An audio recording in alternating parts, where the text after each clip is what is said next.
नमस्ते, ऋषि पांडे नाम है हमारा और आप देखना शुरू कर चुके हैं एमईएस स्टडी ऑनलाइन क्लास। तो चलिए, जैसा कि आपको पता है हम लोग एक सीरीज लेके चल रहे हैं एनसीईआरटी बुक का, ठीक है ना। तो क्लास 6 का चैप्टर नंबर 2 जिसका नाम क्या है, ग्लोब, अक्षांश एवं देशांतर, ठीक है ना। ग्लोब आपको पता है ग्लोब क्या होता है, पृथ्वी का एक छोटा सा नमूना होता है जो 3D में होता है, ठीक है ना। छोटा सा मॉडल जिसको बोल सकते हैं, जिसमें क्या है पूरी पृथ्वी को छोटे रूप में सॉल्व किया जाता है। नदियाँ, पहाड़, वृक्ष, मकान, जितने भी चीजें, समुद्र, सागर, सब है ना, सब चीजें इसी छोटे आकृति में दिया जाता है, ठीक है ना। नेक्स्ट वन क्या है, अक्षांश और देशांतर। देखिए ये आप समझ लीजिए थोड़ा सा। ये जैसे पृथ्वी है ना, तो ये जो रेखाएं ऐसे ऐसे इस तरीके से कटी है ना, इस तरीके से, ये है अक्षांश रेखाएं, ठीक है। यही से क्वेश्चन पुट अप होता है, ध्यान से देखते रहिएगा, ठीक है ना। नीचे भी ऐसे, ठीक है ना। ये जो बीच वाला होता है इसको बोलते हैं 0 डिग्री, क्या बोलते हैं 0 डिग्री, ठीक है ना। और जब पृथ्वी को ऐसे ऐसे दो पार्ट में बांटा जाता है तो इसको क्या बोलते हैं, देशांतर रेखा। तो अक्षांश और देशांतर समझ में आ गया ना। अक्षांश रेखाओं की संख्या होती है 180, कितना होता है 180, और देशांतर रेखाओं की संख्या होती है 360, ठीक ना। ये चीज आप याद आगे काफी हेल्प करेगा, ठीक है ना।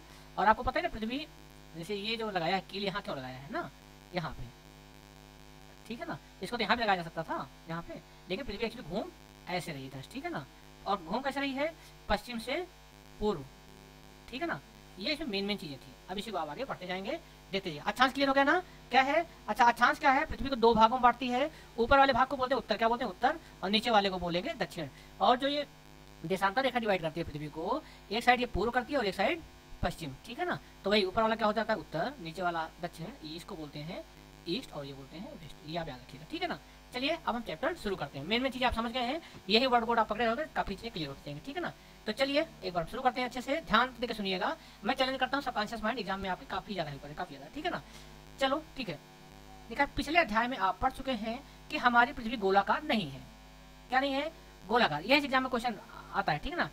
एग्जाम में पूछते हैं हमारी पृथ्वी कैसे है, गोलाकार है, ठीक है ना, गेंद जैसी है या संतरे जैसी है, क्या बोलते हैं संतरे जैसी, ठीक है ना। तो एग्जाम में यही आंसर सही होता है। आपको तो जैसे गोलाकार देखते हैं गेंद जैसे, तो लगभग जो नहीं पढ़ा है वो तुरंत गोला वाले टिक मार देगा, गेंद पे टिक मार देगा ना। तो इससे आपको बचना है। एक्चुअली पृथ्वी जो है, इसका ये वाला सिरा और ये वाला सिरा हल्का सा चपटा हुआ है, ठीक है ना, हल्का फ्लैट है, ऐसे टाइप का, ऐसे मानो ऐसे पृथ्वी, ठीक है ना। ठीक, तो ये पूरा गोल नहीं है, ठीक है। तो कैसे शेप है, संतरे जैसे, ठीक है। तो क्या बोला, गोलाकार नहीं है। यह उत्तर एवं दक्षिण ध्रुवों पर थोड़ी चपटी है। उत्तरी ध्रुव क्या होगा, हमने आपको बताया था ना, यहाँ पे भी, यहाँ पे ये नॉर्थ है ना और ये साउथ है, तो इसी को बोलेंगे ध्रुव, क्या बोलेंगे ध्रुव, ये इसको बोलेंगे उत्तरी ध्रुव और ये बोलेंगे दक्षिणी ध्रुव। यहाँ पे कहाँ है, यहाँ पे ये है उत्तरी ध्रुव, ये वाला पोर्शन, और ये क्या है दक्षिणी ध्रुव, ठीक है ना। तो वही क्या बोल रहे हैं कि ये उत्तरी ध्रुव और दक्षिणी ध्रुव पर थोड़ी चपटी है और मध्य में थोड़ी उभरी हुई है। उभरी मतलब क्या होगा, ऐसे है ना, आप ऐसे समझ लीजिए, ऐसे टाइप का ये बोल रहे हैं, ठीक है ना, कि मध्य में उभरी हुई है और नॉर्थ में और साउथ में क्या थोड़ी सी चपटी हुई है, ठीक है ना। चलिए आगे चलते हैं। क्या आप कल्पना कर सकते हैं कि यह जैसी दिखती है या कैसी दिखती है। इस संबंध में जानकारी प्राप्त करने के लिए आप अपनी कक्षा में सावधानी पूर्वक ग्लोब को देखिए, ठीक है ना। तो ये ग्लोब है, आप इसको ध्यान से देखिए, ठीक है ना। ये ग्लोब को ध्यान से देखिए आप, ठीक है ना। फिर क्या बोल रहे हैं, ग्लोब पृथ्वी का लघु रूप है। मैंने आपको बोला छोटा सा मॉडल है ना, पृथ्वी का छोटा रूप है में एक वास्तविक रूप मतलब कि जैसे हम बताए, जो नदियां हैं, नहर है, सागर है, पहाड़ है, पर्वत, सब इसमें दिखाया जाता है। और जो जहाँ पे वो इसमें भी वही दिखाया जाता है ना, ठीक है। ग्लोब क्या है, पहला टॉपिक ग्लोब है ना, ग्लोब भी क्लियर कर रहे हैं। ग्लोब विभिन्न आकार एवं प्रकार के हो सकते हैं। बड़े ग्लोब जो आसानी से एक स्थान से दूसरे स्थान तक नहीं ले जा सकते, जो काफी बड़ा होगा कहाँ ले जा सकते हैं, इजीली जा सकते हैं। एक आता है पॉकेट ग्लोब। अब पॉकेट ग्लोब समझ रहे हो ना, ये पॉकेट में रखने योग्य होते हैं। छोटे ग्लोब तथा गुब्बारे जैसे भी ग्लोब आते हैं ना, कुछ देख सकते हो ऑफिस में बहुत छोटे से रखे होते हैं ना, तो वही हो गया। अच्छा, जो गुब्बारे वाले ग्लोब होते हैं, पता है उसमें हवा भरी जाएगी, हवा भरी जा सकती है एवं आसानी से एक स्थान से दूसरे स्थान तक ले जा सकते हैं, ठीक ना। ग्लोब स्थिर नहीं होते। क्या है, ग्लोब स्थिर नहीं होते। स्थिर मतलब कि इसे उसी प्रकार घुमाया जा सकता है जैसे कुम्हार का पहिया या लट्टू घूमता है, पता है ना। ग्लोब को आप देखिए, घूमता है ना, यहीं से राउंड राउंड घूम सकता है, ठीक है ना। ग्लोब पर क्या है, ग्लोब पर देशों, मैं बोला था देश, महाद्वीप तथा महासागरों को उनके सही आकार में दिखाया जाता है। पृथ्वी के समान किसी गोले पर किसी बिंदु की स्थिति का वर्णन करना कठिन है। अब प्रश्न उठता है कि इस पर किसी स्थान की स्थिति कैसे बताई जा सकती है, सही है ना भाई, कि कौन सा किस स्थान पे है। इसके लिए हम कुछ बिंदुओं एवं रेखाओं के संदर्भ में आवश्यकता होती है। आप देखेंगे कि एक सुई ग्लोब में झुकी हुई अवस्था में स्थित है, जिसे अक्ष कहा जाता है। क्या कहते हैं उसे, अक्ष कहते हैं, ठीक है ना। ये आप याद रखिएगा, ठीक है। अक्ष कहा जाता है। ग्लोब पर वे दो बिंदु जिनसे होकर ये गुजरती है, सुई गुजरती है, उत्तर तथा दक्षिण ध्रुव कहलाते हैं। हमने आपको बताया ना उत्तरी ध्रुव दक्षिण ध्रुव कहाँ है ना। हाँ, ग्लोब की सुई के चारों ओर पृथ्वी की गति पश्चिम से पूर्व, हमने आपको शुरू में ही बता दिया था ना कैसे होती है, पश्चिम से पूर्व। किसकी किसकी गति? पृथ्वी की। किसकी? पृथ्वी की। पृथ्वी और शुक्र, जिसको इसकी बहन बोलते हैं ना, शुक्र, पृथ्वी की बहन शुक्र ना, ये दोनों कैसे चक्कर लगाते हैं? पश्चिम से पूर्व, याद रखिएगा, ठीक है ना। ऐसे ये बहुत पूछा जाता है, ठीक है ना, घुमाया जा सकता है, लेकिन याद रखें इन दोनों में एक अंतर है, पृथ्वी पर वास्तव में ऐसी कोई सुई नहीं होती है, अपने अक्ष पर चारों ओर घूमती है, जो एक काल्पनिक रेखा है। जो अक्षांश और देशांतर रेखा बताए ना, वो कैसी रेखा है? काल्पनिक रेखा, ठीक है ना। एक अन्य काल्पनिक रेखा भी ग्लोब को दो बराबर भागों में बांटती है, ठीक है ना। अब इसको एक बार समझ लीजिए। एक बड़ा सा गोलाकार आलू या गेंद लें, स्वेटर बुनने वाली सलाई को इसके अंदर घुसा दें, सलाई ग्लोब पर दर्शाया गया अक्ष के रूप है। अब आप इस आलू या गेंद को अक्ष पर घुमाए, बाएं से दाएं घुमा सकते हैं, ठीक है ना। ये भी क्लियर हो गया। चलिए अब हम पढ़ेंगे किसके बारे में? अभी हम पढ़ेंगे अक्षांश रेखाओं के बारे में, ठीक है ना। अक्षांश रेखाएं कौन सी? यही वाली ना, मैं बोला था ये वाली रेखाएं क्या है? अच्छा, जो ऐसे ऐसे गई है, ठीक है ना। चलिए हम नीचे देखते हैं फिर। अब क्या बोल रहे हैं, देखिए, एक काल्पनिक रेखा भी ग्लोब को दो बराबर भागों में बांटती है, इसे विषुवत वृत्त कहा जाता है। क्या कहते हैं इसे? विषुवत वृत्त कहते हैं। ये आप याद रखिएगा, जिसको बोलते हैं 0 डिग्री भी। मैंने आपको ना 0 डिग्री भी, जो पृथ्वी को दो भागों में, जैसे पृथ्वी है ना, ये तो आप देख रहे हो, ये विषुवत, ये है ना विषुवत वृत्त। ये एक्चुअली होता कैसे है, मान लीजिए आपकी पृथ्वी है ना गोल गोल, ठीक, तो विषुवत रेखा बीच से गई, कहाँ गई है? बीच से, तो इसको क्या बोलते हैं? विषुवत रेखा। या मैंने इसको क्या बोला? 0 डिग्री। क्या बोला? 0 डिग्री। अब इसके ऊपर ऐसे कितनी रेखाएं हैं? ऐसे खींचते खींचते 1 डिग्री पे रेखाएं हैं, और कितनी रेखाएं हैं? 90 रेखाएं। कितनी है? 90 है, 90 डिग्री तक, ठीक है ना। ऐसे, अच्छा, ये 90 ऊपर जो रहेगा वो क्या रहेगा? नॉर्थ हो जाएगा। ऐसे नीचे 90 रेखाएं हैं, जो क्या हो जाएगा? 90 डिग्री क्या हो जाएगा? साउथ हो जाएगा ना। तो वही देखिए, यहाँ पे शुरू किया ना विषुवत। अच्छा, विषुवत रेखा जो 0 डिग्री पृथ्वी कितने भागों में बांट रही है? ये वाली देखिए, दो भागों में ना, दो बराबर भागों में, ठीक है ना। तो वैसे यहाँ विषुवत रेखा देखिए, एक इधर साइड हो गया और दूसरा इधर साइड हो गया ना। तो विषुवत रेखा क्या करता है? पृथ्वी को दो भागों में बांटता है। ऊपर वाले को बोलेंगे उत्तर, उसे ऊपर, उसे उत्तर, और नीचे वाला क्या होगा? दक्षिण हो गया। अब देखिए, जिसको क्या बोलते हैं? विषुवत वृत्त। पृथ्वी के उत्तर में स्थित आधे भाग को उत्तरी गोलार्ध, अब इसके ऊपर वाले भाग को क्या बोलेंगे? इसको बोलेंगे उत्तरी गोलार्ध, और इसको क्या बोलेंगे? दक्षिणी गोलार्ध। वही बताएं, इसमें दक्षिण वाले आधे भाग को दक्षिणी गोलार्ध कहा जाता है। ये दोनों बराबर के आधे भाग होते हैं। कैसे? बराबर के आधे भाग होते हैं। इस प्रकार विषुवत वृत्त पृथ्वी पर एक काल्पनिक वृत्त बनाते हैं। कैसे वृत्त? काल्पनिक वृत्त का मतलब क्या होगा? ये देखो, जो ये रेखा है ना, ये पूरा ऐसे घूमते हुए लौट के आई है ना, मिलती हुई, तो एक वृत्त बनाती है। लेकिन कैसे? कैसा वृत्त? काल्पनिक वृत्त। एवं यह पृथ्वी पर विभिन्न स्थानों की स्थिति बताने का सबसे महत्वपूर्ण संदर्भ बिंदु है, ठीक है ना। विषुवत वृत्त से ध्रुवों तक स्थित सभी समांतर वृत्तों को अक्षांश कहते हैं। समांतर वृत्तों को अक्षांश कहते हैं। क्या कह रहे हैं? अक्षांश समांतर रेखा। समांतर मतलब क्या होता है? सम मतलब क्या होता है? बराबर, और अंतर मतलब क्या होगा? अंतर, मतलब बराबर अंतर पे। मतलब जैसे ये 20 से फिर 21 होगा, 22 होगा, 23 होगा ना, ये सब कितने उसमें है? सब बराबर अंतर पे जा रहे हैं, ठीक ना। कभी पूछते हैं कि जैसे 20 से एक अक्षांश के बीच की दूरी कितनी होती है? तो होता है 111.13 km, ठीक है ना। ऐसे कितने अक्षांश हैं? 90 अक्षांश है ना ऊपर साइड, तो याद रखिएगा, ठीक ना। ये जैसे 20 के बाद 40 नहीं है, 20 से 21, 22, 23, 24, 25 ऐसे करते कितने तक है? 90 तक है, ठीक है ना। तो इसको क्या बोल रहे हैं? अक्षांश। क्या बोल रहे हैं? अक्षांश, जैसा यहाँ दिया गया है। अक्षांशों में को अंश में मापा जाता है। किसमें? अंश में मापा जाता है, ठीक ना। अंश वही डिग्री जो बोल रहे हैं, 1 डिग्री, 0 डिग्री शुरू होता है, 90 डिग्री तक जाता है ना, ठीक है। नेक्स्ट वन देखिए, विषुवत वृत्त शून्य अंश अक्षांश को दर्शाती है। मैंने बोला था ना, ये विषुवत वृत्त जो है ना, ये ना, ये क्या दिखाता है यहाँ पे? 0 डिग्री। क्या होगा? 0 डिग्री, ठीक है ना। चूंकि विषुवत वृत्त से दोनों तरफ ध्रुवों के बीच की दूरी पृथ्वी के चारों ओर वृत्त की 1/4 है, अतः इसका माप 360 का 1/4। इसका माप कितना हो जाएगा? 360 का 1/4, यानी 90 अंश। क्या हो जाएगा? 90 अंश, ठीक है ना। इस प्रकार 90 अंश उत्तरी अक्षांश ध्रुव को दर्शाता है, 90 अंश दक्षिणी ध्रुव अक्षांश को। मैं बोला ना कि ऊपर वाला 90 रहेगा, नीचे वाला, ऊपर वाले का 90 अंश उत्तरी अक्षांश और नीचे वाला 90 डिग्री दक्षिणी अक्षांश, ठीक है ना। इस प्रकार विषुवत वृत्त के ऊपर की सभी समानांतर रेखाओं को उत्तरी अक्षांश कहा जाता है, तथा विषुवत वृत्त के दक्षिणी स्थित सभी समांतर रेखाओं को दक्षिणी अक्षांश कहा जाता है, ठीक है। तो आइए हम आगे देखते हैं। आगे कहाँ पे? समांतर रेखाओं दक्षिणी अक्षांश कहा जाता है, इसलिए प्रत्येक अक्षांश के मान को उसकी दिशा में, यानी उत्तर दिशा, मतलब जब ऊपर वाला दर्शाएंगे ना, जैसे आप थोड़ा ऊपर आ जाइए, देखिए, ये देखिए, जैसे ऊपर कहाँ, यहाँ पे 20 डिग्री लिखा है ना, यहाँ पे ये लिखा है ना 20 डिग्री, तो ये क्या हो जाएगा? 20 डिग्री उत्तरी अक्षांश। क्या हो जाएगा? उत्तरी अक्षांश।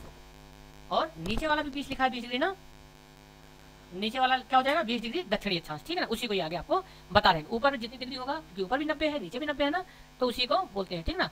अभी आगे क्या बोल रहे हैं? सामान्यतः इसे उत्तरी में व्यक्त किया जाता है। उदाहरण के लिए महाराष्ट्र क्या है, महाराष्ट्र में चंद्रपुर एवं ब्राजील, दक्षिण अमेरिका में बेलो होरिजोंटे, ठीक है ना, मतलब महाराष्ट्र और दक्षिण अमेरिका जो ब्राजील में है, ब्राजील में जो दक्षिण अमेरिका का जो ब्राजील एक देश है ना, उसमें क्या है बेलो होरिजोंटे, दोनों 20 डिग्री अक्षांश पे, कितने डिग्री अक्षांश पे हैं, 20 डिग्री अक्षांश, जो हमने आपको देखा ना, तो अक्षांश पर स्थित, लेकिन चंद्रपुर विषुवत वृत्त के 20 डिग्री उत्तर में एवं बेलो होरिजोंटे विषुवत वृत्त के 20 डिग्री दक्षिण में स्थित है। इसलिए हम कहते हैं चंद्रपुर 20 डिग्री उत्तर, ठीक है, हमेशा डिग्री उत्तर दक्षिण आपको शो आउट करना ही पड़ेगा, पर तथा बेलो होरिजोंटे 20 डिग्री दक्षिण अक्षांश पर स्थित है। चित्र 2.2 से स्पष्ट है ना, जो हमने आपको ऊपर दिखा दिया ना, जैसे हम विषुवत वृत्त से दूर जाते रहते हैं अक्षांशों का आकार घटता जाता है। ये क्या बोल रहे हैं भाई, देखिए ये बोल रहे हैं यही कि जैसे यहाँ से लेकर यहाँ वृत्त काफी बड़ा खींचो ना, अब बोले जैसे हम ध्रुव की तरफ, ध्रुव चाहे इधर हो जाए और चाहे इधर हो जाए। अब देखिए यहाँ कितनी बड़ी लाइन खींचो ना आप, लेकिन यहाँ पे छोटी लाइन हो जाएगी ना ऐसे से, तो जैसे जैसे आप ऊपर जाओगे वैसे वैसे लाइन छोटी बड़ी छोटी होती जाएगी। वही बोल रहे हैं कि जैसे विषुवत वृत्त से हम किधर जाएंगे, ध्रुवों की तरफ जाएंगे, तो क्या होता है अक्षांशों का आकार घटता जाता है। ये आकार इसका क्या हो जाएगा, छोटा हो जाएगा, और छोटा और छोटा छोटा ना, ठीक। अच्छा, इसमें एक अक्षांश के बीच की दूरी कितना बताया था, 111.13 किलोमीटर, ठीक है ना। नेक्स्ट बना गया महत्वपूर्ण अक्षांश, क्या हो गया, महत्वपूर्ण अक्षांश, ठीक है। तो चलिए अब हम पढ़ते हैं महत्वपूर्ण अक्षांश के बारे में। क्या है महत्वपूर्ण अक्षांश के बारे में, या समानांतर रेखा। समानांतर क्यों बोलते हैं हमने आपको बता ही दिया था। तो मतलब अक्षांश तो बताया ना, ऊपर भी 90 है, नीचे मतलब टोटल कितनी अक्षांश रेखाएं हैं, 180 हैं। अब ये बोले 180 अक्षांश रेखाओं में से महत्वपूर्ण कौन कौन से हैं, तो सबसे महत्वपूर्ण तो वही है 0 डिग्री। क्योंकि ये पृथ्वी को 2 भागों में बांटता है। अच्छा, ये सब काल्पनिक रेखाएं याद रखिएगा। पृथ्वी को 2 भागों में कौन कौन से, ऊपर वाले को बोलेंगे उत्तरी गोला, उत्तरी भाग, और नीचे वाले को दक्षिणी भाग, इसलिए 0 डिग्री इंपॉर्टेंट है। फिर आ गया 23.5 डिग्री, आप इधर से देख लीजिए, ठीक है ना, क्या आ गया 23.5 डिग्री उत्तर और 23.5 डिग्री दक्षिण। तो जो 23.5 डिग्री वाला है उत्तर वाला, इसको क्या बोलते हैं, कर्क रेखा। क्या बोलते हैं, कर्क रेखा, जो कि भारत के 8 राज्यों से गुजरती है। ये भी पूछते हैं कि भारत कितने राज्यों से कर्क रेखा गुजरती है, तो कितने राज्यों से, 8 राज्यों से। ये हमारे दूसरे वीडियो में ट्रिक के हिसाब से दे दिया गया है, एक बार देखेंगे याद हो जाएगा, ठीक ना। नेक्स्ट वन क्या है कि मकर रेखा। क्या है मकर रेखा, कितना जाता है 23.5 डिग्री दक्षिण से, ठीक है ना। अच्छा, ये 23.5 पे क्यों बांटा गया है उत्तर दक्षिण में, सूर्य जो है इसी के बीच में रहता है हमेशा, सूर्य यहाँ से यहाँ तक ही जाता है, ठीक है ना। यहाँ पे सूर्य की सीधी रोशनी पड़ती है, ये भी आप याद रखिएगा, ठीक ना। ये सबसे गर्म स्थान होता है, ठीक है ना। ये इतना 23.5 डिग्री उत्तर 23.5 डिग्री दक्षिण तक, ठीक है ना, जिसको बोलते हैं, इसको क्या बोल दिए विषुवत रेखा, ये क्या बोल दिया कर्क रेखा, और ये बोल दिए मकर रेखा। कर्क रेखा कहाँ है 23.5 डिग्री उत्तर में, मकर रेखा कितना है 23.5 डिग्री दक्षिण में। फिर एक आता है 66.5 डिग्री दक्षिण, और क्या आता है 66.5 डिग्री उत्तर। तो जो दक्षिण वाला है, यहाँ पे क्या होगा, सूर्य की कम रोशनी पड़ेगी, यहाँ पे कम पड़ेगी ना, इसके बीच में यहाँ पे कम पड़ेगी, तो यहाँ पे ठंडी और थोड़ी बहुत गर्मी पड़ेगी। लेकिन जो यहाँ पे शीत कटिबंध, क्या है शीत कटिबंध ना, यहाँ बहुत ज्यादा ठंडी पड़ेगी, ठीक है ना। यहाँ मतलब बर्फ जमा रहता है 6 महीने, ठीक है ना। और यहाँ पे 6 महीने दिन और रात यही ध्रुव पे होता है ना, ये आप याद रखिएगा, ठीक है ना। तो अब आइए देख लेते हैं यहाँ पे क्या बोले, विषुवत डिग्री आपको पता हो गया ना। उत्तर ध्रुव क्या है 90 डिग्री उत्तर में, तथा दक्षिण ध्रुव 90 डिग्री दक्षिण में। के अतिरिक्त 4 महत्वपूर्ण अक्षांश और कितने, 4। चारों में हमने आपको क्या कौन कौन सा बता दिया, चारों हमने आपको बताया ना कौन कौन सा बोले। इसके अतिरिक्त 4 और है, 4 और में कौन कौन से, एक यही 23.5 डिग्री उत्तर, 23.5 डिग्री दक्षिण ना, फिर 66.5 डिग्री उत्तर और मतलब दक्षिण, और 66.5 डिग्री उत्तर। यही बोल रहे हैं 4 महत्वपूर्ण अक्षांश रेखाएं और है, ठीक है ना। ठीक है, आगे हम चलते हैं। अब क्या बोल रहे हैं, उत्तरी गोलार्ध में कर्क रेखा, उत्तरी गोलार्ध में कर्क रेखा कितने बजाती है 23.5 डिग्री उत्तर, ठीक है ना, जो कि भारत कितने राज्यों से आ रही है, जी हाँ 8 राज्यों से। ट्रिक मैं उसमें दूसरे वीडियो में देख लीजिएगा जरूर जाके एक बार, ठीक है ना। नेक्स्ट क्या है, दक्षिणी गोलार्ध में क्या जा रही है मकर रेखा, जो कितने डिग्री पे जा रही है 23.5 डिग्री दक्षिण पे। हमने आपको यहाँ पर दिखाया ना, देखिए ये इसी बात कर रहे हैं, ये देखिए मकर रेखा ये जा रही है ना 23.5 डिग्री दक्षिण से, और कर्क रेखा जा रही है 23.5 डिग्री उत्तर से, इसी को बता रही है, ठीक है ना। थर्ड वन क्या है कि विषुवत रेखा, विषुवत वृत्त के 66.5 डिग्री उत्तर में, तथा उत्तर में उत्तर ध्रुव वृत्त, और क्या चौथा क्या है विषुवत रेखा के 66.5 दक्षिण में दक्षिणी ध्रुव वृत्त है। वही जो मैंने आपको ऑलरेडी बता दिया ना, ये 66.5 डिग्री क्या बता रहे हैं उत्तर वाला वृत्त, दक्षिण वाला, और ये 66.5 डिग्री उत्तर वाला, ठीक है ना। इसी को बता रहे हैं, वही जो चार्ट इंपॉर्टेंट था, ठीक है ना। नेक्स्ट वन क्या है, पृथ्वी के ताप कटिबंध। क्या है पृथ्वी के ताप कटिबंध, ठीक है। पृथ्वी के ताप कटिबंध, ताप मतलब क्या हो गया, वही हीट हो गया, कटिबंध मतलब वही जो अच्छा से इसको डिवाइड किया ना, इसी को कटिबंध बोलते हैं। इसकी जो दूरी होंगी ना, इसी को आप कटिबंध बोलते हैं, ठीक है ना। तो आप समझे मतलब ऐसे कटिबंध जहाँ पे ताप ज्यादा होता है ना, गर्मी ज्यादा होती है। तो वही मैंने आपको बता दिया, कर्क रेखा एवं मकर रेखा के बीच के सभी अक्षांशों पर सूर्य वर्ष में एक बार दोपहर में सिर के ठीक ऊपर होता है, इसलिए इस क्षेत्र में सबसे अधिक ऊष्मा प्राप्त होती है। इसे उष्ण कटिबंध, उष्ण मतलब ऊन, ऊन मतलब क्या होगा गर्म या गर्मी, ठीक है ना। तो उष्ण कटिबंध इसको बोलते हैं, ठीक है ना। किसको बोल रहे हैं मैंने आपको पीछे बताया था, एक बार फिर से आप देख लीजिए, वही बोल रहे हैं ये क्या कि 23.5 डिग्री उत्तर से लेके, कहाँ से 23.5 डिग्री उत्तर से, यहाँ से लेके और 23.5 डिग्री दक्षिण तक ना, इसके बीच बोले हैं हमेशा सूर्य एक बार इनके सर पे आएगा, सर के ऊपर आएगा तो मतलब गर्मी बहुत ज्यादा होगी। तो इस वाले फील्ड में कर्क रेखा से मकर रेखा के बीच में या 23.5 डिग्री उत्तर से 23.5 डिग्री दक्षिण के बीच में हमेशा गर्मी बहुत ज्यादा होती है, ये याद रखिए। इसीलिए इसको क्या बोलते हैं, उष्ण कटिबंध। क्या बोलते हैं इसको, क्या बोल रहे हैं, उष्ण कटिबंध। उष्ण मतलब क्या होगा भाई, ऊन, ऊन क्या हो गया, गर्मी, ठीक है ना, याद रखिएगा हमेशा, ठीक है। चलिए आई थिंक ये भी आपको समझ में आ गया, ठीक है। तो उष्ण कटिबंध समझ में आ गया ना। कटिबंध हमने बताया था ना कि दो अक्षांशों के बीच के उनको कटिबंध कहते हैं, ठीक है ना। अब क्या बोल रहे हैं, कर्क रेखा, क्या कर्क रेखा तथा मकर रेखा के बाद किसी भी अक्षांश पर दोपहर का सूर्य कभी भी सर के ऊपर नहीं होता है, याद रखिएगा, ठीक ना। ध्रुव की तरफ सूर्य की किरणें तिरछी होती है, आपको पता ही है ना भाई, होती जाती हैं। इस प्रकार उत्तरी गोलार्ध में कर्क रेखा एवं दक्षिणी उत्तर ध्रुव वृत्त तथा दक्षिणी गोलार्ध में मकर रेखा एवं दक्षिणी ध्रुव वृत्त के बीच वाले क्षेत्र का तापमान मध्यम रहता है। मतलब कहां से कहां तक की बात कर रहे हैं, ये देख लीजिए एक बार आप, ये बात कर रहे हैं यहां से यहां के बीच, यहां से यहां के बीच की बात, ठीक है ना, यहां से यहां के बीच की बात, मतलब 23.5 से 66.5 की बात कर रहे हैं। चाहे आप कर लो उत्तर की बात और चाहे दक्षिण की बात कर लो ना, ये इसकी बात कर रहे हैं। अब यहाँ पे क्या बोल रहे हैं, यहाँ पे बोल रहे हैं कि तापमान हमेशा मध्यम रहता है। कैसा रहता है, हमेशा तापमान मध्यम रहता है, इसलिए शीतोष्ण कटिबंध कहते हैं। अब शीतोष्ण क्या है, ये नाम में से बहुत कंफ्यूज होते हैं। शीतोष्ण मतलब शीत मतलब क्या होगा, ठंडी, और उष्ण माने बोल दिया मैंने गर्मी, तो यहाँ पे ठंडी भी रहती है, मतलब काफी ज्यादा ठंडी, और फिर गर्मी रहती है, तो मतलब यहाँ दोनों पाया जाता है ना, तो इसलिए क्या बोलते हैं, शीतोष्ण, ठीक है ना। अब नेक्स्ट चलिए, उत्तरी गोलार्ध में उत्तर ध्रुव, उत्तरी गोलार्ध में उत्तर ध्रुव वृत्त एवं उत्तरी ध्रुव, ठीक है ना, तथा दक्षिणी गोलार्ध में दक्षिणी ध्रुव वृत्त एवं दक्षिणी ध्रुव के बीच क्षेत्र में ठंड बहुत होती है, क्योंकि यहाँ सूर्य क्षितिज से ज्यादा ऊपर नहीं आ पाता, इसलिए यहाँ शीत कटिबंध है। शीत कटिबंध मतलब, शीत मतलब क्या हो गया, हमने बताया ठंडी, यहाँ पे ठंडी होती है, यहाँ पे हमेशा बर्फ जमा होता है। ये किसकी बात कर रहे हैं, अब इसकी बात कर रहे हैं ना, ये बात करें किसकी, इसकी बात करेंगे, ये वाले की ना। और दक्षिण साइड में कहा किसकी बात करेंगे, इस साइड की ना, यहाँ इसके बीच की। तो यहाँ पे क्या बोले, ये क्या हो गया है, शीत कटिबंध, ठीक है ना। चलिए हम नेक्स्ट पे आते हैं। अब क्या देशांतर क्या है, क्या बोल रहे हैं, देशांतर क्या है, ठीक। किसी स्थान पर, अब मैंने बोला था ना, जो ऐसी खड़ी खड़ी रेखाएं हैं ये, इसको आप क्या बोलते हो, ये सब क्या है, देशांतर। इसमें भी देखो एक है 0 डिग्री, क्या है, 0 डिग्री है ना, और इसमें 180 इधर होगा, 180 रेखाएं इधर है, ठीक है, और 180 रेखाएं इधर है, ठीक है ना, 180 डिग्री। टोटल कितनी रेखाएं हैं, 360। अक्षांश कितनी रेखाएं थी, टोटल 180 थी ना वो। चलिए हम आगे चलते हैं। किसी स्थान की स्थिति को, देशांतर नाम से क्लियर है, देश का अंतर, जो देश का अंतर या स्थानों का अंतर बताया उसे क्या कहते हैं, देशांतर। ये पृथ्वी को भी, ये भी पृथ्वी को दो भागों में बांटता है, एक को पूरब साइड और एक को पश्चिम साइड, ये याद रखिएगा, ठीक है ना। ठीक है, हम आगे देखते हैं। किसी स्थान की स्थिति को बताने के लिए उस स्थान के अक्षांश के अतिरिक्त कुछ और जानकारियों की आवश्यकता भी होती है। आप देख सकते हैं कि प्रशांत महासागर में स्थित टोंगा द्वीप, कौन सा, टोंगा द्वीप, एवं हिंद महासागर में स्थित मॉरिशस द्वीप एक अक्षांश पर 20 डिग्री दक्षिण पर स्थित है।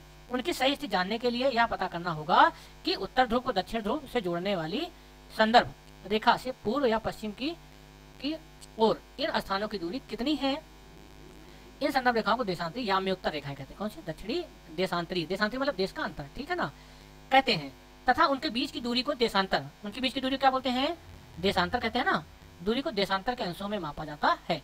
प्रत्येक अंश को मिनट में तथा मिनट को सेकंड में विभाजित किया जाता है। ये बहुत पूछा था, 1 डिग्री बराबर, क्योंकि 180 डिग्री है, तो बोलते हैं 1 डिग्री बराबर कितना होता है, 4 मिनट होगा, ठीक है ना, ये आप याद रखिएगा, ठीक। भारत कितनी दूरी पे 0 डिग्री से, 82.5 डिग्री है। अब 82.5 इंटू 4 कर देंगे तो जितना मिनट आएगा उतना मिनट आगे रहेगा, ठीक है ना। चलिए इसको हम आगे बताएंगे आपको, ठीक है ना। क्या हो गया, उनके बीच ये अर्धवृत्त है तथा उनके बीच की दूरी ध्रुवों की तरफ बढ़ने पर घटती जाती है एवं ध्रुवों पर शून्य हो जाती है, जहां सभी देशांतरी रेखाएं यामियोत्तर आपस में मिलती हैं। ये क्या बोल रहे हैं भाई, चलिए यहाँ समझ लेते हैं ना। देखिए क्या बोल रहे हैं कि ये जब इधर आते हैं ना, अच्छा मतलब ऐसे आते हैं ना, तो देखिए यहाँ से आके बोल रहे हैं, यहाँ ध्रुव पे जाके इनकी दूरी 0 हो जाती है ना, मतलब दो रेखाएं, अब जैसे 2 रेखाएं चल रही हैं, ये रेखा है ना, ये बगल वाली ये रेखाएं हैं। अब ये बोल रहे हैं कि ये दूरी जैसे जैसे ये ध्रुवों से आगे बढ़ते हैं, इनके बीच की दूरी बढ़ रही है ना, यहाँ देखिए इतनी है, यहाँ देखिए और ज्यादा है ना, सबसे ज्यादा यहीं पे होती है जहाँ 0 डिग्री होता है, यहाँ सबसे ज्यादा होती है। फिर अगर आते कम होती जाती है और यहाँ जाके क्या हो जाती है, दोनों एक दूसरे से मिल जाती है। तो ये बोले यहाँ पे पहुंचते पहुंचते क्या हो जाती है, 0 हो जाती है। पूछते सबसे ज्यादा कहाँ होती है दूरी, यहाँ पे होती है। यहाँ पे कितनी होती है, 111.31 किलोमीटर, मतलब 3 km, ठीक है ना। ये भी आपका क्लियर हो गया, ठीक है। तो क्या कर रहे हैं कि सबसे ज्यादा दूरी कहाँ पाई जाएगी, यहाँ पे 0 डिग्री के पास, ठीक है ना। चलिए हम आगे देखते हैं। अक्षांश या समानांतर रेखाओं से भिन्न सभी देशांतरीय देशांतरी याम्योत्तर की लंबाई समान होती है, ठीक है ना, इसलिए इन्हें सिर्फ मुख्य संख्याओं में व्यक्त करना कठिन था। तथा तथा सभी देश ने निश्चय किया कि ग्रीनिच, क्या है ग्रीनिच, जिसको ग्रीनविच बोलते हैं ना कभी कभी, जहाँ ब्रिटिश राजकीय वेधशाला स्थित है। ये क्वेश्चन बहुत पूछा जाता है कि जो 0 डिग्री जाती है ना वो कहाँ से जाती है, तो वही ग्रीनिच, ब्रिटिश से कहाँ से, ग्रीनिच से जाती है, ठीक है ना, से गुजरने वाली याम्योत्तर से पूर्व और पश्चिम की ओर गिनती शुरू होती है। हमने बताया था ना कि इसी के इधर साइड जो 0 डिग्री आई है ना, 0 डिग्री, ये 0 डिग्री याम्योत्तर है ना, ये दिखाया ना, ये जो 0 डिग्री याम्योत्तर है, बोले कहाँ से होकर गई है, ये गई है ग्रीनिच से ना। बोले इस ये भी दो भागों में बांटी, इधर को क्या बोलते हैं पूर्व और इधर क्या बोलते हैं पश्चिम, ठीक है ना, समझ में आ गया, ठीक है। हम आगे चलते हैं। इस प्रमुख याम्योत्तर को प्रमुख याम्योत्तर कहते हैं। इसका मान कितना होता है 0 डिग्री, हमने आपको बता दिया, ये देखिए ना 0 डिग्री है यहाँ पे, हाँ इसी की बात हो रही है, ठीक है ये, ठीक है। तथा यहाँ से हम 180 डिग्री, कितना 180 डिग्री पूर्व, पूर्व में कितना 180 डिग्री किधर साइड पूर्व में, और 180 डिग्री पश्चिम में हम जाएंगे ना 180 डिग्री, ठीक है। याम्योत्तर मिलकर पृथ्वी को दो भागों में, दो समान भागों में, पूर्वी गोलार्ध एवं पश्चिमी गोलार्ध में विभक्त करती है। इसलिए किसी स्थान के देशांतर के आगे पूर्व के लिए पूर्व शब्द लिखेंगे तथा पश्चिम के लिए पश्चिम का उपयोग करते हैं। यह जानना रोचक होगा कि 180 डिग्री पूर्व और 180 डिग्री पश्चिम याम्योत्तर एक ही रेखा पर स्थित हैं। अब ग्लोब पर अक्षांश समानांतर रेखाओं एवं देशांतरीय याम्योत्तर के द्वारा बनी ग्रिड, क्या है ग्रिड को देखो, मतलब क्या बोले भाई, अक्षांश तो ऐसे गया है, ऐसे गया है ना ये अक्षांश, और देशांतर ऐसे गया है, तो इसी को ग्रिड बोल देते हैं। क्या है देखिए, ये सब ग्रिड है, क्या है ये देखो, ये ग्रिड है ना, एक ग्रिड, ये अक्षांश देशांतर रेखा जो काटी बर्फी से पीस बन जाता है ना स्क्वायर में, तो इसी को क्या बोलते हैं, वही ग्रिड बोल रहे हैं, ठीक है ना, ठीक है। चलिए हम आगे देखते हैं। ग्रिड है, अगर आपको क्या बोल रहे हैं, अगर आपको किसी स्थान के अक्षांश एवं देशांतर की सही जानकारी हो तो ग्लोब पर आप उस स्थान का पता आसानी से लगा सकते हैं। उदाहरण एग्जाम्पल क्या दे रहे हैं ये, अगर असम में धुबरी 26 डिग्री उत्तर, कहाँ पे 26 डिग्री उत्तरी अक्षांश एवं 90 डिग्री पूर्वोत्तर पूर्व देशांतर पर स्थित है। अब उस बिंदु को देखें जहाँ पर ये दोनों रेखाएं एक दूसरे को काटती हैं, यह बिंदु धुबरी का सही स्थित होगा। क्लियर हो ही गया होगा ना, ठीक है। नेक्स्ट वन, मतलब वही पता ना, अगर आप ऐसे कोई काट रहा है तो आप यहाँ से पहले कितना चले जाओ, 26 डिग्री उत्तर साइड चले जाओ, ठीक है ना। यहाँ मान लो 26 डिग्री है ना, 23.5 डिग्री जब करके देखा गया तो थोड़ा ऊपर जाओ, 26 डिग्री हो गया ना। फिर क्या बोला है 90 डिग्री पूर्वी देशांतर, अब यहाँ 0 डिग्री था, क्या था 0 डिग्री, यहाँ ऐसे आ जाओ ऐसे 90 गिनते हुए, 12 82 पे है, 82 थोड़ा आगे तक जाओगे तो क्या हो जाएगा 90 भी आ जाएगा ना, 1297 पॉइंट समथिंग तक है, ठीक है ना, 90 पे आ जाओ। तो वही बोले अगर ये इसको दोनों को देख लोगे तो एग्जैक्ट लोकेशन आप पा सकते हो, ठीक है ना। चलिए आगे हम देखते हैं क्या लिखा है। इसको समझने के लिए कागज पर समान दूरी वाले क्षैतिज तथा ऊर्ध्वाधर रेखाएं खींचिए। ये हमने आपको जो एग्जाम्पल बता दिया, ठीक है ना, वही बोल रहे हैं करने को। आइए हम आप आगे देखते हैं, ये वही चीजें हैं, ठीक है ना, ये क्या है वही चीजें जो हमने आपको बताया ना। ये क्या है ग्रीनिच, क्या है ग्रीनिच, ये पूरे वर्ल्ड का मैप है ना। बोल रहे हैं यहीं से रेखा सीधी सीधी खींची गई है, ठीक है ना। कहाँ से ग्रीनिच, जो इंग्लैंड, जो ब्रिटिश बोले ना, इंग्लैंड के कहाँ जाती है ग्रीनिच से जाती है, जो देश जो पृथ्वी को दो भागों में बांटती है। इधर साइड क्या बोलते हैं पूर्वी और इधर साइड क्या बोलते हैं पश्चिमी।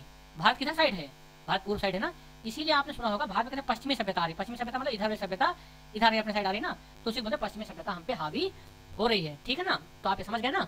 तो अगर बहुत पूछते हैं कि 0 डिग्री ये देशांतर रेखा कहाँ जाती है, तो इंग्लैंड से, इंग्लैंड में कहाँ से ग्रीनिच से, ठीक है ना। अच्छा ऐसे भारत आते होते क्या देखें 5:30 लिखा है ना, जो आप घड़ी में टाइम सेट करोगे ना मोबाइल में, तो वहाँ ध्यान दीजिए लिखा रहेगा GMT, ध्यान दिया, छोटे मोबाइल में पक्का रहता है 5:30+, ठीक है ना। क्यों, क्योंकि 82.5 डिग्री पूर्व में है। अच्छा अगर 82.5 डिग्री पश्चिम में, मतलब अगर आप इधर साइड आ जाओ, यहाँ पे 82.5 डिग्री, ये देखिए यहाँ पे 5:30 का, यहाँ पे आप आओगे ना तो क्या हो जाएगा GMT 5:30 माइनस, ठीक है ना। इसका यूज मैं आगे बता रहा हूँ, ठीक है ना। मतलब जैसे अगर ये देखिए, अगर जैसे यहाँ 12 बज रहा है, क्या बज रहा है ये 2 है, अगर 2 को आप मान लीजिए, क्या मानिए 2, ठीक है ना। अगर यहाँ पे 12 बज रहा है तो यहाँ पे कितना बजेगा 2 बजेगा, कितना बजेगा 2 बजेगा। अच्छा ये तो प्लस है, तो प्लस है मतलब 12 से 2 घंटे प्लस हो जाएगा, और यहाँ क्या हो जाएगा, यहाँ बच जाएगा 10। अगर यहाँ से 3 घंटे आगे आएंगे तो यहाँ कितना, यहाँ 4 घंटे आगे, यहाँ बच जाएगा 4, और यहाँ कितना बच जाएगा 12 में 4 का, यहाँ बचेगा 8, ठीक। तो एग्जाम में क्वेश्चन पूछते हैं, मान लीजिए इंग्लैंड में दिन के 2 बज रहे हैं, क्या बज रहे हैं दिन के 2 बज रहे हैं, तो उसमें भारत में कितने बजेंगे, तो भारत कितना घंटा आगे है 5.5 घंटा आगे है ना, तो वही 5 2 7:30 होगा ना। अच्छा इतना अगर हम इधर बोल दें तो वहाँ पे अगर हमें यहाँ बोल दें 5:30 माइनस, तो वही 2 में से 5.5 घंटे माइनस कर दोगे, ठीक है ना। इसका यूज है, ठीक है ना। चलिए अब हम आगे चलते, आई थिंक समझ में आ गया ना, ठीक है ना। देशांतर और समय, क्या है देशांतर और समय, ठीक है ना, देशांतर और समय। समय को मापने का सबसे अच्छा साधन पृथ्वी, चंद्रमा, ग्रहों की गति है, पता है ना। पहले से तो घड़ी देखते थे, सूर्य छत पे आ गया, मतलब सर के ऊपर आ गया, दोपहर में सब छुट्टी कर लेते थे ना, ठीक है। सूर्योदय एवं सूर्यास्त प्रतिदिन होता है, अतः स्वाभाविक ही है कि यह पूरे विश्व में समय निर्धारण का सबसे अच्छा साधन है। स्थानीय समय का अनुमान सूर्य के द्वारा बनने वाली परछाई से लगाया जा सकता है, जो दोपहर में सबसे छोटी एवं सूर्योदय तथा सूर्यास्त में सबसे लंबी होती है, पता ही आपको। ग्रीनिच, ये सब याद रखिएगा, बहुत आपको मिलेगा ये। पर स्थित प्रमुख याम्योत्तर पर सूर्य जिस समय आकाश के सबसे ऊंचे बिंदु पर होगा, उस समय याम्योत्तर पर स्थित सभी स्थानों पर दोपहर होगी। क्योंकि पृथ्वी पश्चिम से पूर्व घूम रही है, हमने आपको शुरू बताया था, देखिए अब वैसे आप चीजें कॉन्सेप्ट क्लियर होता जाएगा। पृथ्वी कैसे घूम, पश्चिम से पूर्व की ओर चक्कर लगाती है, अतः वे स्थान जो ग्रीनिच के पूर्व में हैं, उनका समय ग्रीनिच समय से आगे होगा, तथा जो पश्चिम में है उनका समय पीछे होगा। ये हमने आपको 2.8 में दिया ना, हमने आपको दिखाया था पहले ना, ठीक है। समय के अंतर की दर की गणना निम्नलिखित विधि से की जा सकती है। पृथ्वी लगभग 24 घंटे में एक चक्कर लगा लेती है ना, तो अपने पे कितना 360 डिग्री घूम जाती है, भी पता होगा आपको, घूम जाती है। अर्थात वो 1 घंटे में कितना डिग्री घूमती है, 15 को डिवाइड 15 आएगा ना ये, ठीक। एवं 4 मिनट में 1 डिग्री घूमती है, हमने आपको बताया ना, 1 डिग्री बराबर 4 मिनट, याद रखिएगा, ठीक है ना। एग्जाम में आएगा तो आपको लोकेशन पता रहेगी, 82.5 डिग्री है भारत की लोकेशन ना, जहाँ से टाइम लाइन जाती है ना भारत की, तो वहीं पे 82.5 इंटू 4 कर दे, जितना मिनट आ जाएगा घंटे में कर देगा, 5.5 घंटा आएगा, ठीक है ना, ठीक है। इस प्रकार जब ग्रीनिच में दोपहर के 12 बजते हैं, तब ग्रीनिच से 15 डिग्री पूर्व में 15 चौक मतलब 1 घंटा आएगा, ठीक है ना, अर्थात ग्रीनिच के समय से 1 घंटा आगे हो जाएगा, ठीक। वहां दोपहर का 1 बजा होगा। ग्रीनिच में 15 डिग्री पश्चिम में क्या हो जाएगा, वही मैं आपको बता दें, 1 घंटा पीछे हो जाएगा, वहां सुबह के 11 बजे होंगे। इसी प्रकार जब ग्रीनिच पर दोपहर 12 बजे होंगे, तो समय से 180 डिग्री पर मध्य रात्रि होगी, हमने बता ही दिया आपको। नेक्स्ट है कि किसी भी स्थान पर जब सूर्य आकाश में अपने उच्चतम बिंदु पर होता है, तब दोपहर में उस समय घड़ी में दिन के 12 बजते हैं। इस प्रकार घड़ी के द्वारा दिखाया गया समय उस स्थान का स्थानीय समय होगा। आप देख सकते हैं कि देशांतरी याम्योत्तर पर सभी स्थानों का स्थानीय समय समान है।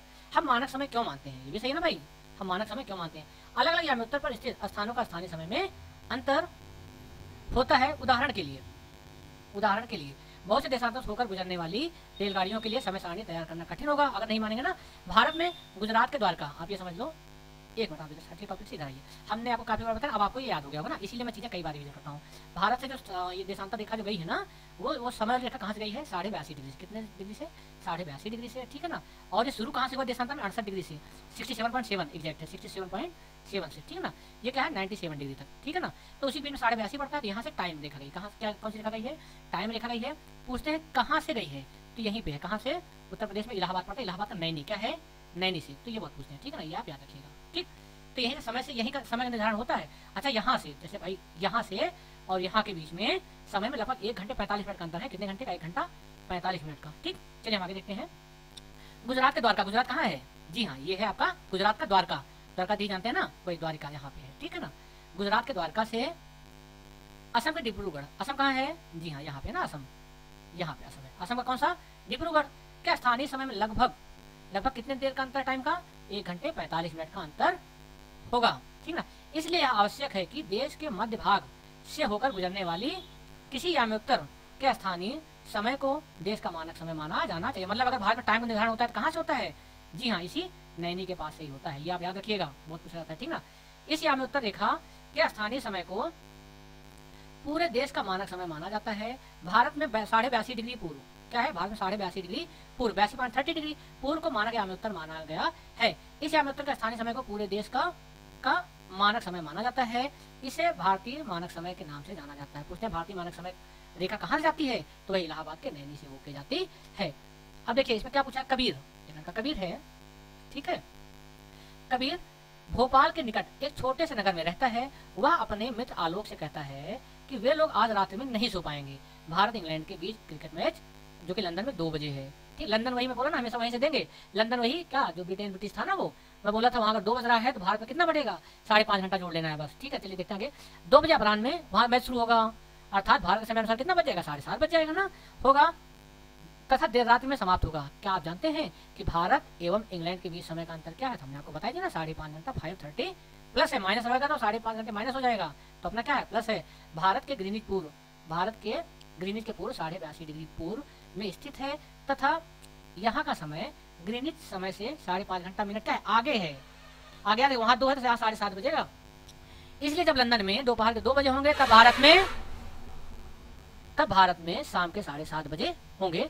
कुछ देशों का देशांतरित विस्तार अधिक होता है, वही रूस की बात कर रही है, जिसके कारण वहां पर एक से अधिक मानक समय अपनाए गए हैं। वैसे मांग तो भारत में भी हो रही है, ठीक है ना, मांग भारत में भी हो रही है कि भाई अगर यहाँ 1 घंटे 45 मिनट का अंतर है, ठीक है ना, तो बोल रहे हैं कि यहाँ भी जो है एक इधर साइड कहीं कर दो आप, एक इधर साइड कहीं कर दो आप, तो बोल रहे हैं कि भारत में भी 2 मानक याम्योत्तर रेखाएं आप निकालिए जहाँ समय का निर्धारण हो सके, ठीक है ना। ऐसे ही भारत में एक ही रेखा गई है, लेकिन रूस में कहाँ पे, रूस में कितनी मानक रेखा गई है, 11 गई, जो कि सबसे ज्यादा यहीं से गई, ठीक है। अपनाया है, पृथ्वी को एक घंटे वाले 24 समय क्षेत्रों में बांटा गया है। इस प्रकार प्रत्येक समय का 15 डिग्री देशांतर तक क्षेत्र को घेरता है। यही से आपका ये चैप्टर समाप्त होता है। अगर इसमें कहीं पे कोई दिक्कत हुई हो, कोई कंफ्यूजन हो, तो प्लीज कमेंट बॉक्स में कमेंट कर दीजिए कि यहाँ पे थोड़ी प्रॉब्लम, थोड़ी दिक्कत है। तो चलिए अब हम पार्ट 2 का अभ्यास शुरू करते हैं। अगर आपने ध्यान से देखा है तो देखिए कितनी आसानी से पता चला जाएगा। चलिए हम शुरू करते हैं इसको। पहला क्वेश्चन क्या है, अभ्यास। ये क्या है, अभ्यास करेंगे ना।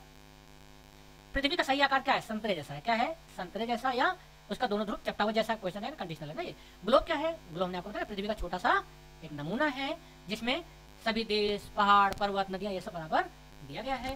कर्क रेखा का अक्षांशीय मान कितना है, हमने बोला था ना, कर्क रेखा का क्या है 23.5 डिग्री। कितना है, 23.5 डिग्री। किधर साइड, उत्तर साइड, जो कि भारत के 8 राज्यों से होके जाता है, ठीक ना। इसका ट्रिक हमने आपको बनाया है। अच्छा, मकर रेखा कहाँ है, 23.5 डिग्री, ये भी है, लेकिन किधर साइड, दक्षिण साइड है। यहीं पे क्या होता है, गर्मी बहुत ज्यादा पड़ती है इनके बीच में, ठीक है ना। चलिए, पृथ्वी के 3 ताप कटिबंध कौन कौन से हैं, पृथ्वी के 3 ताप कटिबंध कौन कौन से, वही क्या है 0 डिग्री। क्या है, एक तो 0 डिग्री था, दूसरा 23.5 डिग्री उत्तर था जिसको आप कर्क रेखा बोलते थे, और तीसरा क्या था 23.5 डिग्री दक्षिण जिसको आप बोलते थे मकर रेखा, ठीक है ना। अक्षांश एवं देशांतर रेखाएं क्या है, ये हमने आपको बता दिया ना। अक्षांश जो पृथ्वी को 2 भागों में बांटता है ना, अक्षांश बोलते हैं, और देशांतर जो समय और टाइम का निर्धारण करते हुए पृथ्वी को पूर्व और पश्चिम भागों में उसको देशांतर रेखाएं कहते हैं। ऊष्मा की सबसे अधिक मात्रा उष्ण कटिबंध क्यों प्राप्त करते हैं, क्योंकि जो ये पृथ्वी है ना, ये पृथ्वी हमने बोला 3 रेखाएं इंपॉर्टेंट ना, एक 0 डिग्री, एक 23.5 और एक 23.5 दक्षिण, नीचे दक्षिण होगा ना। तो यहाँ पे सूर्य हमेशा सीधे रहता है, इसलिए यहाँ पे ज्यादा गर्मी, ज्यादा उष्ण प्राप्त करते हैं। जब भारत में शाम को 5:30 बजते हैं, तब लंदन में दोपहर के 12 क्यों बजते हैं, क्योंकि वहीं समय पता है वहां से 0 डिग्री होता है, और 1 डिग्री बराबर 4 मिनट, और भारत कितने डिग्री पे है, 82.5 डिग्री प्लस में है, पूर्व में है, यही है, ठीक है ना। चलिए हम आगे देखते हैं।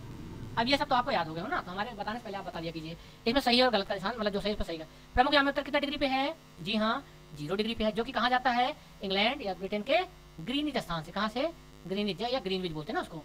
चलिए ये क्लियर हो गया आपका ना, ये इसका खा वाला सही होगा, ठीक है। नेक्स्ट वन क्या है, शीत कटिबंध किसके नजदीक पाया जाता है, तो भाई देखिए आप ऐसा पृथ्वी बना लीजिए। अब यहाँ तो गर्मी पाई जा रही है ना, और यहाँ ठंडी पाई जा रही है, काफी ठंडी, तो इसको बोलते ध्रुव ना। अब ये ध्रुव कौन सा है, ये ध्रुव कौन सा है, ये उत्तरी ध्रुव। अच्छा, ये वाला दक्षिणी ध्रुव। तो शीत कटिबंध, शीत मतलब ठंडी, सबसे ठंडी कहाँ पाई जाएगी, सबसे ठंडी जितना ऊपर जाओगे ना आप यहाँ से उतनी ठंडी पाई, सबसे ज्यादा ठंडी यहाँ पाई जाएगी, इधर साइड यहाँ पाई जाएगी। तो शीत कटिबंध किसके नजदीक पाया जाएगा, विषुववृत्त के, ये गलत हो गया। कर्क रेखा के, ये भी गलत हो गया। कहाँ जाएगा, ध्रुवों के नजदीक पाया जाता है। देशांतरों कुल संख्या कितनी है, तो आप पूरा बता दोगे ना, 360, 180 ऐसे ऐसे है, और 180 इधर है ना।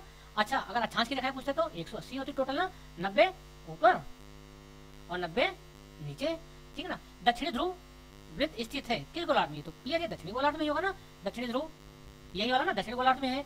ग्रिड किसका जाल है, अब हमने क्या बताया था, ग्रिड कैसे बनता है, जहाँ पे अक्षांश रेखाएं और देशांतर रेखाएं काटी जाती ना, इसी को बोलोगे ग्रिड। क्या बोलोगे, ये जो बीच में बर्फी टाइप का पीस बन गया है ना, इसी को बोलोगे ग्रिड। तो किसका किसका है, अक्षांश, समांतर एवं रेखाओं एवं देशांतर याम्योत्तर का, ठीक है ना। ये भी क्लियर हो गया। खाली स्थान भरें। मकर रेखा कहाँ स्थित है, 23.5 डिग्री पे, कहाँ पे 23.5 डिग्री पे। अच्छा, किधर, उत्तर दक्षिण, जी हाँ दक्षिण में, वेरी गुड। ये भी क्लियर। भारत का मानक याम्योत्तर कितना है, जी हाँ 82.5, पूर्व की पश्चिम, जी हाँ पूर्व में ना, अभी हमारे यहाँ पश्चिमी सभ्यता हावी हो रही है, पूर्वी है ना। अच्छा, 0 डिग्री याम्योत्तर किस नाम जाना जाता है, इसको आप बोलते हैं विषुवत रेखा से ना, विषुवत रेखा के नाम जानते हैं। देशांतरों के बीच की दूरी की तरफ घटी जाती है, किधर, पश्चिम की तरफ ना, सॉरी ध्रुवों की तरफ। बताया ना, जब ये ऐसे जब घूम के आएगा ना, ऐसे देशांतर जैसे ध्रुव की तरफ जाएगा ना, ये चीजें घट के मिल जाती है ना, यहाँ पे दूरी ज्यादा हो जाती है, वही बोल रहे हैं किसके तरफ, ध्रुवों की तरफ, पोल की तरफ। हाँ, उत्तर ध्रुव वृत्त किस में है, उत्तरी गोलार्ध में स्थित है ना, उत्तरी गोलार्ध में स्थित है। ये भी आपका क्लियर हो गया, ठीक। ये कुछ आपके ऐसे ही है, बस एक बार आप फिर समझ लीजिए जाते जाते। ये क्या है, 0 डिग्री है, ये क्या है 23.5 डिग्री, ये क्या है, यहाँ पे ऐसे कर्क रेखा गई है, यहाँ पे मकर रेखा गई है, इसी के बीच में सूर्य रहता है जो हमें क्या देता है, काफी गर्मी देता है, इसलिए इसको इसके बीच क्या बोलते हैं, उष्णकटिबंधीय प्रदेश बोलते हैं ना, उष्णकटिबंधीय क्षेत्र बोलते हैं। ये उत्तरी ध्रुव है, क्या है, ये आपका उत्तरी ध्रुव है, ये दक्षिणी ध्रुव है। विषुवत रेखा क्या करती है, उत्तर को दक्षिण, उत्तर में और दक्षिण बांटती है। और ये देशांतर रेखा क्या करती है, पूर्व में और पश्चिम में बांटती है ना। तो बेसिक क्लियर हो गया। तो चलिए, आई थिंक ये वीडियो आपको पसंद आया होगा। अगर आपको ये पसंद आया है तो प्लीज इस चैनल को लाइक कर दीजिए। अगर आप इस चैनल पर नए हैं तो प्लीज सब्सक्राइब वाले बटन सब्सक्राइब कर दीजिए और वो बेल आइकन दबा लीजिएगा, ठीक। और आपके जो क्लोज हैं, जिनको आप चाहते हैं अच्छे से पढ़ें, उनको भी ये वीडियो शेयर कर दीजिएगा। आपने अपना अमूल्य टाइम हमारे चैनल को आपने दिया, वीडियो देखा, उसके लिए बहुत बहुत धन्यवाद। Thank you very much.